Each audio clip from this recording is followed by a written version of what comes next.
Après la rencontre aux chênes de Mamré, au cours de laquelle il reçoit l'annonce de la naissance d'un fils, Abraham entame avec Dieu un dialogue où, avec détermination, il intercède pour Sodome et Gomorrhe.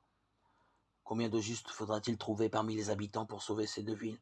50, 45, 40, 30, 20 ou peut-être seulement 10? Cette insistance d'Abraham auprès du Seigneur nous révèle non seulement sa foi, mais aussi son ouverture et sa générosité envers les nations païennes.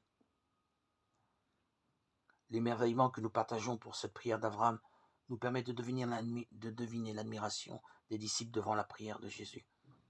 Comme l'un d'entre eux, nous pouvons demander, Seigneur, apprends-nous à prier. En effet, qui d'autre que Jésus lui-même peut nous apprendre à dire Père, à faire ainsi l'expérience de la proximité de Dieu et en même temps de son infinie grandeur.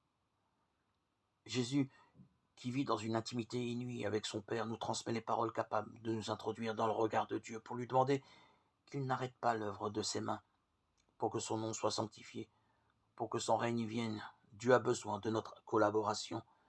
Jésus nous fait comprendre dans la parabole de l'ami opportun qu'il faut oser insister auprès du Père. Lui-même en a fait l'expérience.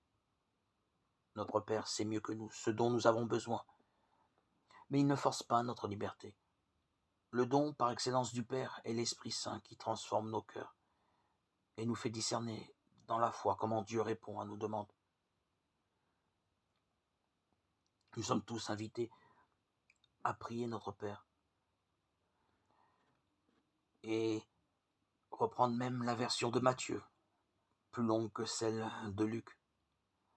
En redisant ces paroles données par Jésus en personne, présent auprès du Père, où il intercède en notre faveur, accueillons l'Esprit Saint qui nous unit à Dieu, toujours vivant en nous, pour que de nos lèvres monte l'action de grâce. Nous te confions, Seigneur, nos peines, nos joies, et nous nous mettons résolument à l'écoute de ta parole. Tu connais nos soucis, nos travaux. Tu es notre bon et fidèle ami.